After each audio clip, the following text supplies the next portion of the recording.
Right now on Brookland News Live, the breaking news, we are just getting in that Vice President J.D. Vance's trip to Pakistan for talks to extend this ceasefire is now on hold, according to a U.S. official. We will bring you the latest on that. And the brand new breaking news we are just getting in from Capitol Hill as you take a live look. We will bring you the latest from Capitol Hill. We've got a lot coming up. Stick with us here. You are watching Brookland News Live. It's time for all the news you need and more. Brookland News Live starts right now. And it is so good to be with you on this Tuesday, April 21st. 2:01 is the time now here in Brooklyn, 3:01 on the East Coast, 12:01 on the West. I'm Jackson Mitchell. It is a good Tuesday. I don't know. It doesn't feel too bad outside. I was thinking about the weather here.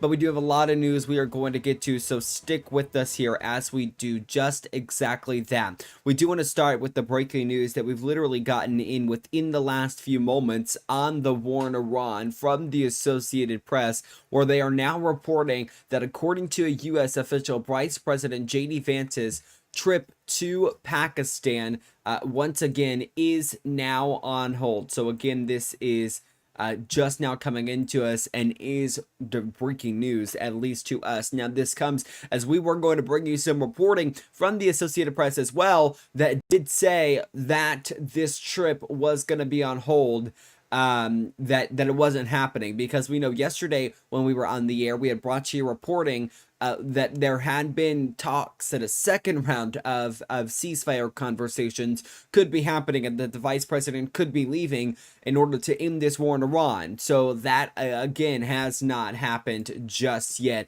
Now this is Islamabad, Pakistan today. As you take a look there at the people walking on the street as we were monitoring all of this, is one of the live shots that we were watching. So again, now these talks continuing to loom as the Associated Press is out with this new reporting. Now this again comes after yesterday's reporting that suggested that the Iranians did not want to be a part of the talks again, and that there had been some confusion over who had command and led the IRGC, which is the military inside Iran. Trump spoke this morning over the phone to CNBC on the possibility of extending the ceasefire. I want to play that for you here. Take a listen. The ceasefire is tomorrow. If it looks like things are progressing, will you not necessarily extend it to a definitive amount of time, but will you let it keep going if there's progress in the talks before taking... Well, I don't want to do that. We don't have that much time, because by the time both parties get there, as you know, they just got the okay to go forward, which I knew they were going to do anyway. I mean, I don't think they had a choice. They have to negotiate. And, you know, the one thing I'll say is this: Iran can get themselves on a very good footing if they make a deal. They can make themselves into a strong nation again, a wonderful nation again. They have incredible people. But they seem to be, you know, bloodthirsty. They're led by some very, very unfortunately tough people. And I don't mean tough in a good way. I think it's very negative for the country, because we're much tougher than they are, like not even close. But they have to use reason, and they have to use common sense, and they can get themselves into a great position to make themselves into a great country, but a legitimate country, not a country. Yeah, so President Trump there on Squawk Box this morning over on CNBC reacting, saying he doesn't necessarily want to extend the ceasefire. Now, we're also learning that Jared Kushner, who is the son-in-law to President Trump, and Steve Witkoff, who serves as the special envoy to the Middle East, now have both just arrived at the White House. So nobody is in Pakistan, Islamabad, Pakistan, which Pakistan has been the place that these negotiations between Iran and the U.S. have been occurring at. So that's going to be something to monitor here, and we'll bring you any updates. Now, the ceasefire does end tonight, and if talks fail, U.S. officials warn military action could resume within hours, while Iran says it is prepared to respond if strikes begin again. Now, this comes gas prices. They are continuing to fall slightly. A look right now where prices stand: $4 today, down 4 cents from yesterday.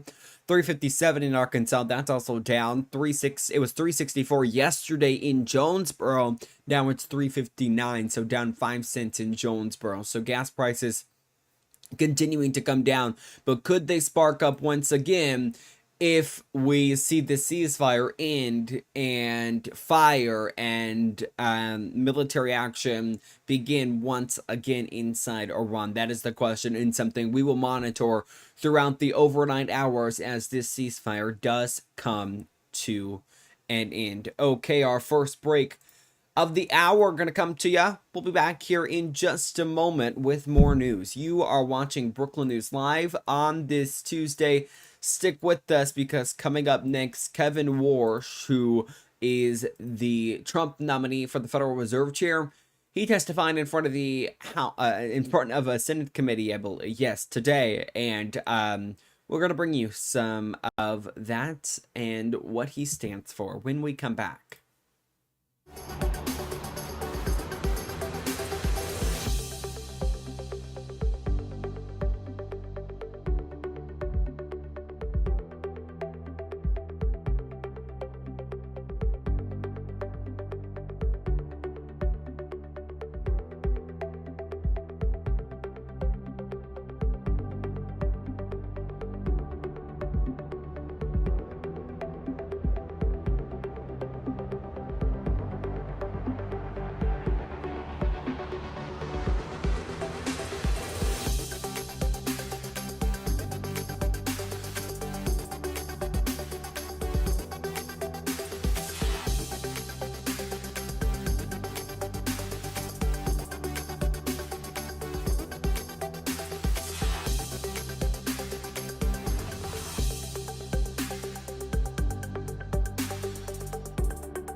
Welcome back here to Brooklyn News Live. We've got more breaking news this hour. We are learning that Representative Sheila Trefelis McCormick has resigned from Congress. She's the Democrat who represented a piece of the state of Florida. This comes after today the House Ethics Committee was meeting for the second time on her case, and she was facing possible expulsion. Now, she was alleged to have stolen $5 million plus from federal emergency management money. So FEMA is who she was alleged to have stolen money from. That, again, just coming in. Her resignation was effective immediately. It came just minutes before that House Ethics Committee was expected to meet. Okay, want to turn to this next story for you. The House... Excuse me, here, let's take you there right now. This was earlier today as Kevin Warsh faced tough questions this morning during his confirmation hearing to become the next Federal Reserve Chair.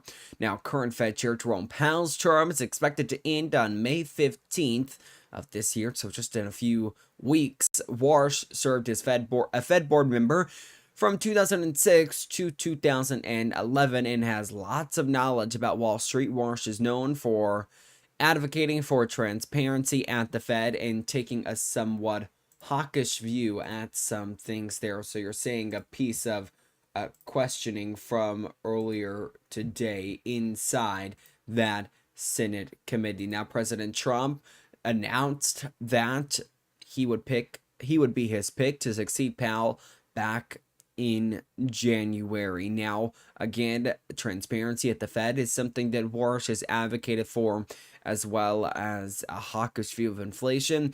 Now, during the hearing, he made plenty of mentions of fighting inflation, but only one mention of the labor market. So it's all going to be something to watch. He is likely to be confirmed. Now, we do know that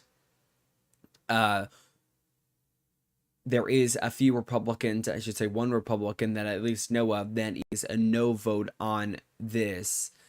And the name is not coming to the top of my head at this current moment. I apologize about that. If I remember it, I will bring that to you. But again, there is from the hearing earlier today that Trump nominee facing a very, very tough questioning, especially from Elizabeth Warren. We were going to play a clip of it, but don't have quite all the time that we needed. Alrighty, Apple CEO Tim Cook late yesterday announcing that he will step down from the company. Now, Tim Cook served as Apple CEO for quite some time. Look at him there on your screen. He will become an executive chairman, while John Ternus will take over as CEO starting September 1st, 2026, following a long-planned transition approved by the board. Cook will remain CEO through the summer to help with the transition and will continue advising the company and engaging with global policymakers. Now, Ternus is a longtime Apple engineer. He's expected to lead the company into its next era after playing a key role in developing products like iPhone, Mac, and AirPods. Meanwhile, Arthur Levison will become lead independent director while under Cook's leadership, Apple expanded globally, introduced major products and services, and grew into one of the most valuable companies in the world. Now, both of them reacted yesterday in a statement. Here's Tim Cook on his exit. It's quite lengthy. I'll just read a piece of it for you. He says, quote, "It has been the greatest privilege of my life to be the CEO of Apple and to have been trusted to lead such an extraordinary company. I love Apple with all of my being, and I am so grateful to have had the opportunity to work with a team of such ingenious, innovative, creative, and deeply caring people who have been unwavering in their dedication to enriching the lives of our customers and creating the best products and services in the world." Now, he went on to praise the future of Apple and what John Ternus was going to be taking over. John Ternus, who again is the next CEO of Apple, also reacted, saying, quote, "Having spent most of my life, almost my entire career, at Apple, I've been lucky to have worked under Steve Jobs and to have had Tim Cook as my mentor. It has been a privilege to help shape the products and experiences that have changed so much of how we interact with the world and with one another. I'm filled with optimism about what we can achieve in the years to come, and I am so happy to know that the most talented people on earth are here at Apple, determined to be a part of something bigger than any one of us. I am humbled to step into this role, and I promise to lead with the values and vision that have come to define this special place for half a century." Again, Apple CEO Tim Cook stepping down. John Ternus now going to take over his role, take over as CEO coming up this summer. Alrighty, the Jonesboro Police Department is going to be hosting a prescription drug drop-off. Here are the details here. If you got unwanted prescription drugs, you can drop them off at the locations there on your screen. So Jonesboro Police Department, this one is full-time. You can go anytime you want to drop off any type of prescription drugs that you no longer need. That is at 1001 South Carey Road. And then Sam's Club is where the big one's going to be at. That's 2405 South Carey Road. That is today, 10 a.m. to 2 p.m. this Saturday. Not today, you guys. This Saturday. 2 p.m. 10 a.m. to 2 p.m. So remember that. Head there. Drop off your unwanted prescription drugs. Now, needles, any type of things that could poke, they will not be accepted. Alrighty, well, we have some other news out of the Trump administration that came into us yesterday. Labor Secretary Lori Chavez DeRemer late yesterday announced that she will be resigning. This follows allegations of abuse of power, including an affair with a subordinate and drinking on the job. Her departure, confirmed by a White House aide, comes after investigations into her leadership and personal conduct. Chavez DeRemer, a former Republican lawmaker with union support, was a key figure in the administration's deregulatory agenda during her tenure. DeRemer, addressed those allegations in her resignation letter. Here's what she said here. Quote, the allegations against me, my family, and my team have been peddled by high-ranked deep state actors who have been coordinating with the one-sided news media and continue to undermine President Trump's mission. I look forward to continuing to fight the good fight from the outside and always advocating for the American worker. That is her statement. Again, denying those statements that she had an affair with a subordinate and was drinking on the job. There were also allegations of sexual abuse against DeRemer's husband there. So, a lot of big news today out of Washington and right here in Brooklyn as well. When we come back, we'll have a look at your forecast. That's coming up right here on this Tuesday edition of Brooklyn News Live.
Look live there in Brooklyn. Time is now 2:17 on this Tuesday.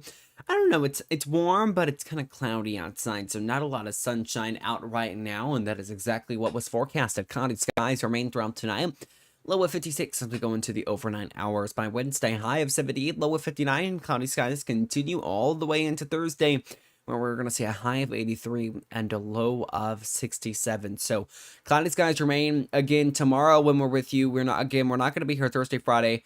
But tomorrow when we're with you for that edition of Brooklyn News Live, we'll bring you your updated weekend look because there is a chance of some severe weather over the weekend. It will bring that to you tomorrow. So be prepared for that. A live look there in Brooklyn right now. We're going to sneak in another very quick break. When we come back, we'll have more news on this Tuesday.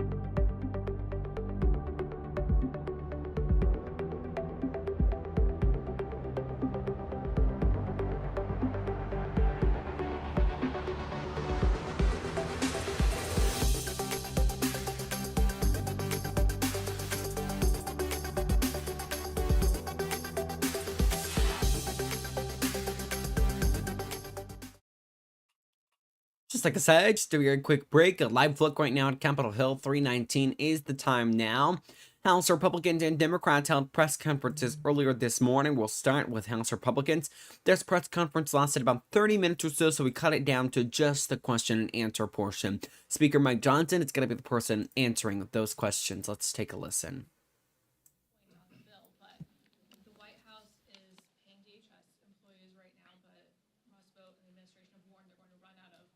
Money for that. So is there any chance of passing that bulk of DHS bill before reconciliation if there seems to be progress on that to avoid another lapse and to get most The sequencing is important. We've got to make sure that we don't isolate and, as I say, make an orphan out of key agencies of the department. And there's some concern on our side that if you do the bulk of the department first before that, then they could be left out.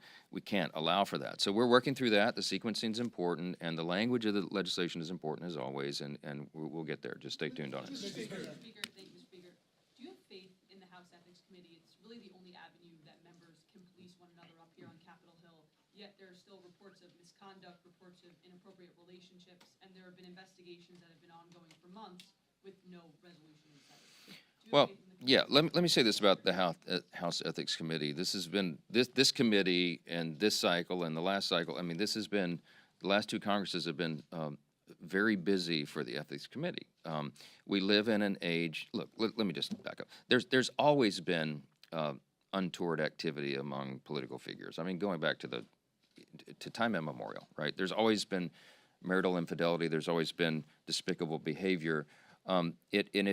It occurs to us that it may not have always been exposed and as transparent as it is today because of the very active, press corps and 24-hour news cycle and smartphones and everything being recorded.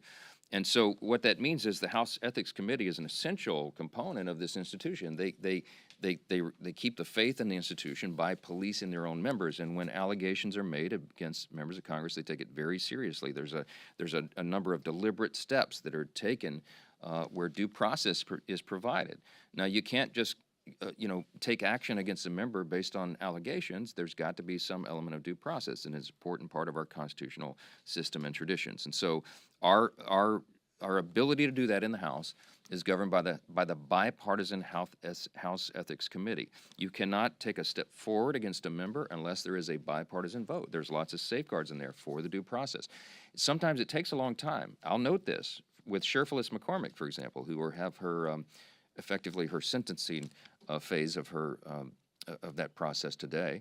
That's a very rare thing. The last one was in 2010 against a former member, Charlie Rangel, because typically when a member is facing serious charges, they will just resign from Congress. You saw two examples of that last week. This particular individual decided not to do that. I mean, she's gone all the way, and she I won't say, I don't know if obstruction is the right word, but she certainly delayed the process. They've been working for over 2 years on an investigation of these allegations against Sheriff McCormick. She did not cooperate. She fought them at every turn, and so that takes longer and longer for it to go through. Look, I think that the Ethics Committee, in a bipartisan fashion, I think the members are all there in good faith. I think they're doing their best to do good work in very difficult circumstances, and we rely upon that work. And we insist upon due process because we have to, because it protects it protects the institution and it protects those who voted to send everybody here. The people. That's what this is about. So, look, we're going to police this institution as best we can. We're going to admonish members when they get out of line. We're going to censure them when necessary. We kick them off committees when necessary, and in a rare occasion, they get expelled. That may happen here shortly, and we'll see what happens next. Thank you, Mr. Speaker. So, in the case with Mr. Swalwell, women didn't feel safe reporting to Congress. They had to go to the press. The same with Mr. Gonzalez. What reforms can be put in place so that female staffers feel safe coming and reporting so that they don't have to go to the press? It's a great question. I mean, we are looking at every potential avenue to tighten up the rules and make sure that women have an avenue to report. You may know this. I have 2 daughters who work on Capitol Hill on committee staffs, okay? Very serious to me, all right? I'm a father. I'm not just the Speaker of the House. I'm a member that is directly involved in this. For that very reason, we have to protect women and anyone who feels like there's any inappropriate behavior whatsoever. So if there are ways to tighten the rules, suggestions, we're seeking that from all members. We're open to that. And I suspect you'd get bipartisan, almost hopefully unanimous support to do that. We have a lot of mechanisms in place, but we're always open to making that safer and more secure. And I will lead that myself for the obvious reasons, okay? So we're doing the best we can under difficult circumstances. I will say this. I think candidate recruitment is a big part of this as well, okay? And I've been in charge of that for 2 cycles on the Republican side, and we are very carefully recruiting people who are serious legislators persons of great integrity, who will come here and roll up their sleeves and work for the people as the founders envisioned this. We don't need people running for Congress because they want to be famous. We don't need people running for Congress because they see this as some sort of opportunity for their own individual endeavors. I'll leave it at that. You got to screen for the right people, and I'm confident there's enough patriotic Americans who are willing to come serve sacrificially in this institution and do it right. In the meantime, we're going to tighten up the rules and make sure that we're on top of that, and I commit that to you. Thanks.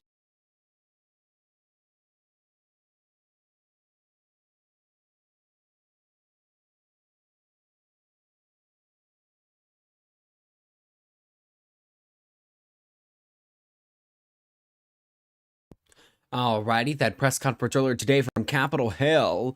Sorry, we're having some technical difficulties behind the scenes, therefore it wasn't loading.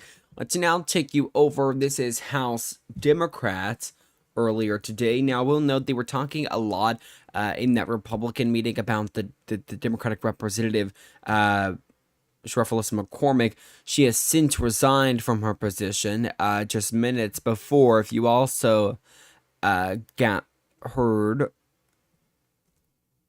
Excuse me. Here, if you also heard, they were talking about that ethics committee that was expected to get underway. Let's now take you to House Democrats' question and answer portion of their press conference. This is about 10 minutes long or so.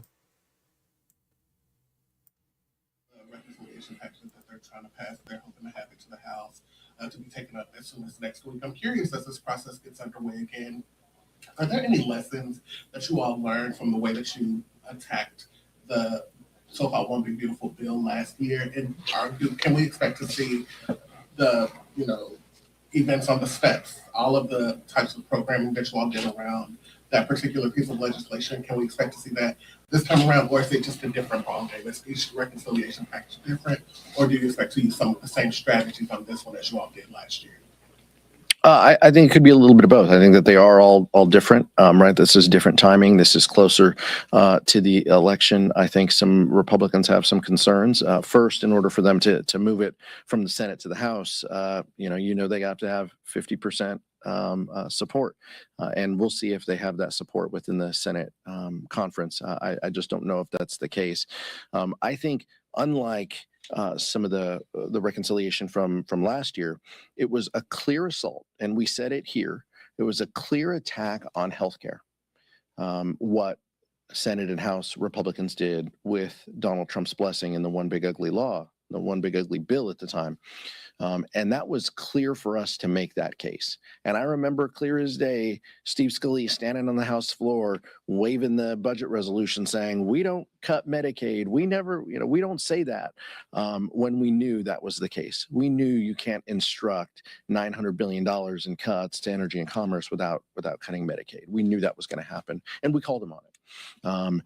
This one, if Republicans carry this forward without offsets, it is a little different. They're grabbing funny money, and they're pre-funding organizations that aren't acting in Americans' best interest. So our responsibility is to call them out on it and to highlight what they are trying to avoid. But it is different because they aren't making specific cuts to programs. Now, if they do, they could change that strategy. They could come up with the Reconciliation 3.0, which likely would be another assault on healthcare and supplemental nutrition. And so we have to be prepared for that. So all options are on the table for us to communicate exactly how egregious this is and how harmful this is to the American public, and how this does nothing to lower the costs that Americans face. You want anything? So if the ethics hearing, if the committee recommends expulsion for Sheriff McCormick, do you think she should resign rather than force, Democratic members to take a vote on expulsion? We'll see. That's a hypothetical on what they on the work product that they can produce. They meet this afternoon.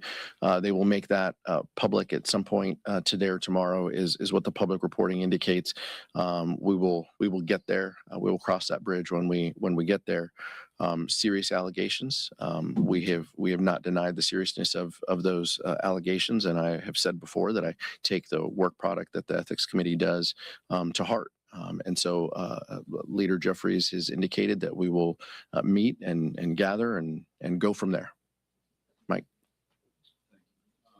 On the war powers resolution, you've had 2 votes, they both failed, and a lot of Republicans seem to be hinging that on the War Powers Act, which grants this 60-day window. That deadline is next week. What can we look forward to next week or beyond in terms of what you plan next? Are you in conversations with Republicans who are looking at that 60-day deadline and might be more willing to sign on to a War Powers resolution? And then is an AUMF at any point a part of this conversation? Do you stick with War Powers, or do you shift to AUMF? Right now, what we've had conversations with is war powers. The Senate is having obviously more discussions and potential votes on that as well. We have had multiple votes on the War Powers Act, and there is the potential to have something ripe as well in the near future on our side. To discharge and discuss. And so we continue to have conversations with our members. You saw more unanimity when it comes to that vote this last week. As we get closer, I've seen public reporting that Republicans talk about, wanting to get out of this and wanting to move to the next phases. It's clear that the Trump administration has no plan. So the 60-day window really is, arbitrary. It is in statute, but there was no plan before 60 days is what I mean. And I don't think that there will be a plan after 60 days. It's time for Republicans to work with us and to force the administration to end this.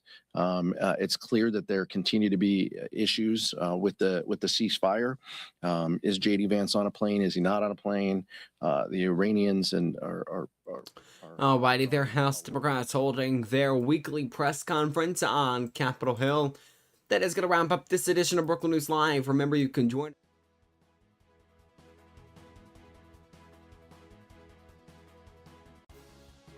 Sorry about that, you guys. You can join us each and every weekday, 2 p.m. So do exactly that. Please join us. We won't be here Thursday or Friday, as I said earlier, but we will be here tomorrow with a complete wrap-up of the entire week and everything you need to know for ahead of Thursday and Friday. We're back next Monday as well, so join us then as well. Weekdays, 2 p.m. That does it for this Tuesday, April 21st, 2026 edition of Brooklyn News Live. I'm Jackson Mitchell. Have a great rest of your day.